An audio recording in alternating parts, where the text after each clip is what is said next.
All right, so today for the read aloud, I wanted to read one of my favorite books called The True Story of the Three Little Pigs, because it's the story that we all know of the three little pigs, but there's a twist. Oh, Charlie, are you joining us for story time? Okay. All right, here we go. Everybody knows the story of the three little pigs, or at least they think they do. But I'll let you in on a little secret. Nobody knows the real story because nobody has ever heard my side of the story.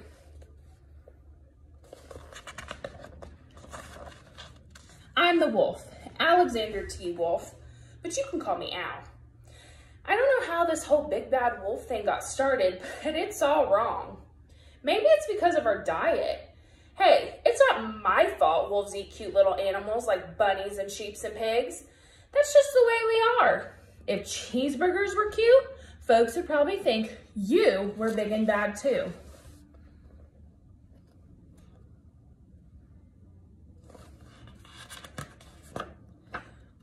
But like I was saying, the whole big bad wolf thing is all wrong. The real story is about a sneeze and a cup of sugar. This is the real story.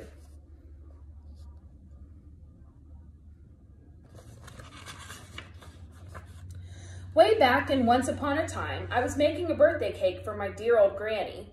I had a terrible sneezing cold, and I ran out of sugar.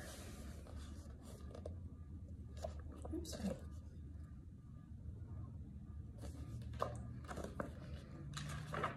So I walked down the street to ask my neighbor for a cup of sugar. Now, this neighbor was a pig, and he wasn't too bright either. He had built his whole house out of straw. Can you believe it? I mean, who in his right mind would build a house of straw?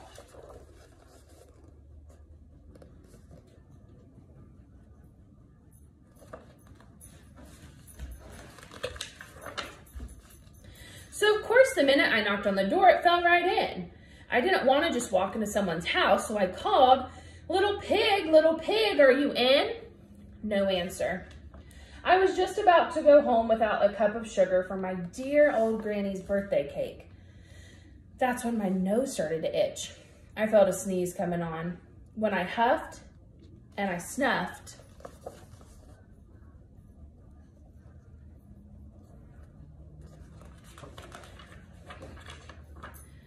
and I sneezed a great sneeze.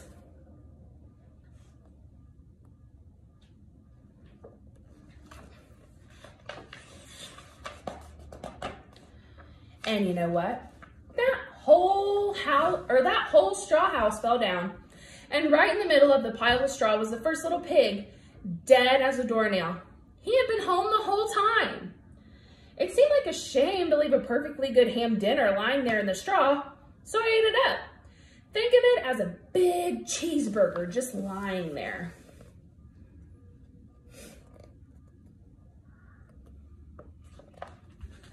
Hi. I was feeling a little better, but I still didn't have my cup of sugar, so I went to the next neighbor's house. This neighbor was the first little pig's brother. He was a little smarter, but not much. He had built his house of sticks. I rang the bell on the stick house. Nobody answered. I called, Mr. Pig, are you in? He yelled, go away, wolf, you can't come in. I'm shaving the hairs on my chinny chin chin.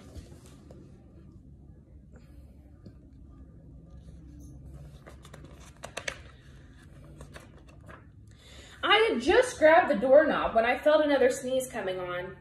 I huffed and I snuffed and I tried to cover my mouth, but I sneezed a great sneeze. And you're not gonna believe it, but this guy's house fell down just like his brother's.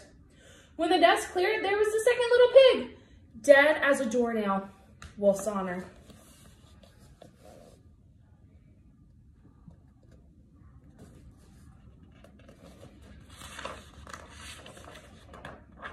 Now, you know food will spoil if you just leave it out in the open. So I did the only thing there was to do. I had dinner again. Think of it as a second helping. I was getting awfully full, But my cold was feeling a little better, and I still didn't have that cup of sugar for my dear old granny's birthday cake, so I went to the next house. This guy was the first and second little pig's brother. He must have been the brains of the family. He had built his house of bricks. I knocked on the brick house. No answer. I called, Mr. Pig, are you in? And do you know what that rude little porker answered? Get out of here, wolf. Don't bother me again.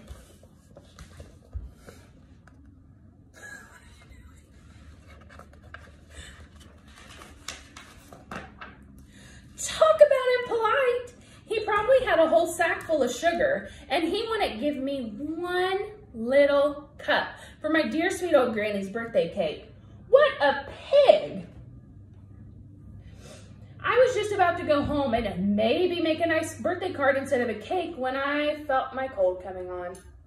I huffed and I snuffed and I sneezed once again.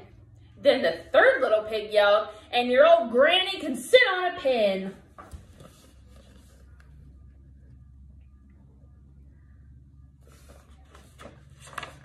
Now, I'm usually a pretty calm fellow, but when somebody talks about my granny like that, I go a little crazy. When the cops drove up, of course I was trying to break down this pig's door, and the whole time I was huffing and puffing and sneezing and making a real scene.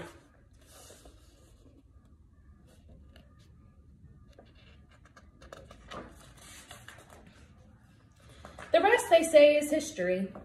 The news reporters found out about the 2 pigs I had for dinner. They figured a sick guy going to borrow a cup of sugar didn't sound very exciting, so they jazzed up the story with all that huff and puff and blow your house down. And they made me the big bad wolf. That's it. The real story, I was framed.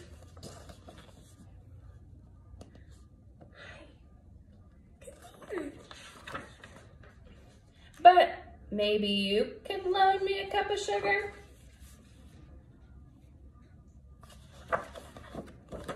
The end. I hope you guys enjoyed that one.